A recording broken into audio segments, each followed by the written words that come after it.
We're actually cousins, and we've always been pretty close. We grew up as stereotypical hillbillies, as most people would call it, and it's been challenging in some circles because when you go into groups outside of where you've been raised at, you're not always received well. We come from an area where my dad had to quit school in the 3rd grade and help raise the family, and my mom quit in the 7th grade. And so for them, if they helped us to graduate high school, that was a super big accomplishment. Over time, our relationship has only got closer and closer. We've always been pretty tight.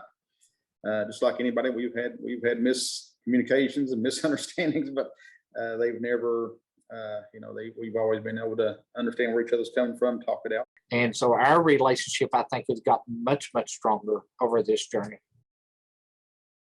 Growing up in a rural area, especially in a poor family, I do believe that there were signs and symptoms along the journey, but I didn't notice them until I got into adulthood.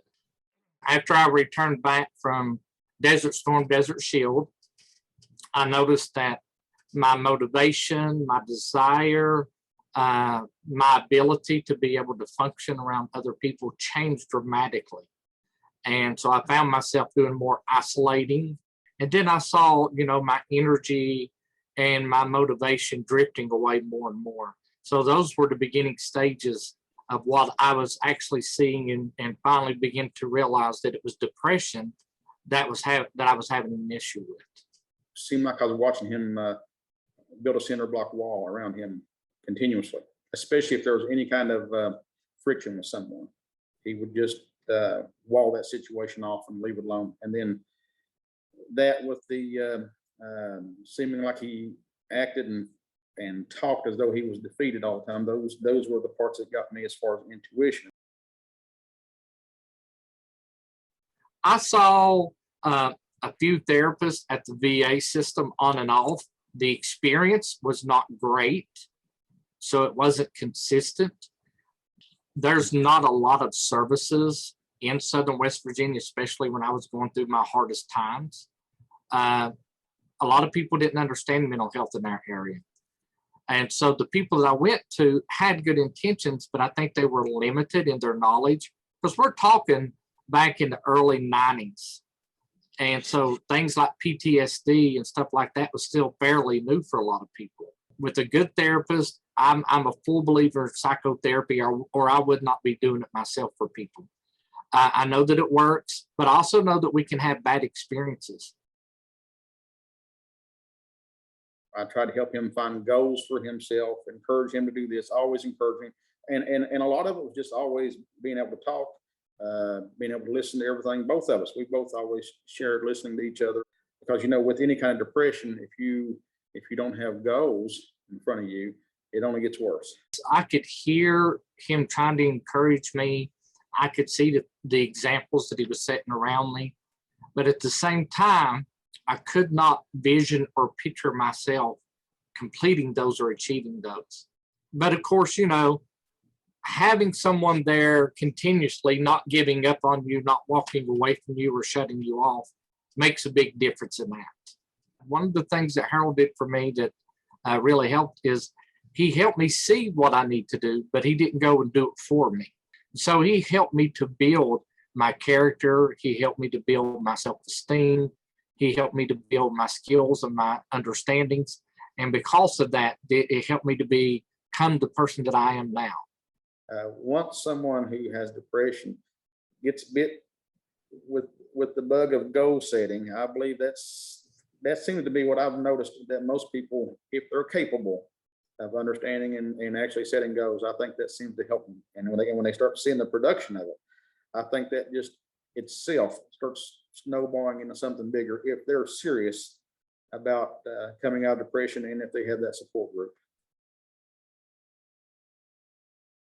The area we're from, to seek mental health for someone, even for depression, you were either thought to be, very negative stereotype, you were either thought to be actually crazy or looking for a government check. And that was That's pretty well, even today, that holds on even today, that stereotype. In my experience, sometimes people would say things to me in what they thought would be reverse psychology. So they would say it in a negative way, thinking that it would produce a positive outcome when it did not. Actually, it just reinforced the negativities. You know, if someone has a mental health issue, especially like depression or something, and if the other family members are able to get some type of counseling or training also, to get a skill set, to know what to do, everything from, you know, you name it, goal setting to helping them read books or go on walks and whatever they can do to help with that depression. I think those are things that family members could do, but they got to know to do it. They have to know those answers. There's a lot of free webinars. There's a lot of free trainings that are out there about suicide, about depression. And so it equips you. So just being equipped with knowledge gives you that ability. And especially taking a class about knowing what to say and when to say it. You know, sometimes we say things in hopes that we make people feel better, especially when it comes to things like death and dying. So giving that person, making sure the things that you're saying is speaking life and speaking hope into that person's life. You know, I would want to talk to them from a position of hope. Because the depression, it takes all your hope away. Sometimes depression pulls us down into a place where we feel like we're lost and we can't escape or we can't get out, like a bottomless pit. And so it's good if we can come alongside someone who is willing to take that journey with us, that could help us get out of that position or that place.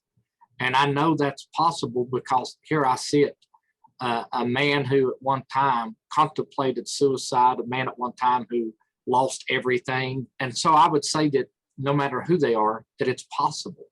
It's possible for them to take that journey the same way I did and to achieve the same things that I've achieved. But you have to have people a part of that journey who believe in you, who encourage you and support you. So that support group, whether it be family, friends, church, whatever it is, having those people there who will speak positive and encouragement into your life. Well, and one thing too, I've never suffered with depression myself. And I think if a person that's suffering with it, I think it's good also for them to be able to hang around someone who's not suffering with it, because that helps to clear the air around them. Had it not been for Harold, I wouldn't have had anyone else. And I want every person to know there is help and that it's possible for them to overcome what they're going through. I'm living proof that you can go through depression, you can go to the point of thinking about suicide, you can go through all kinds of horrible, unimaginable events and things in your life and still come out on the other side victorious. Nowadays, I'll run into something and I'm calling him for advice. So the student has become the teacher.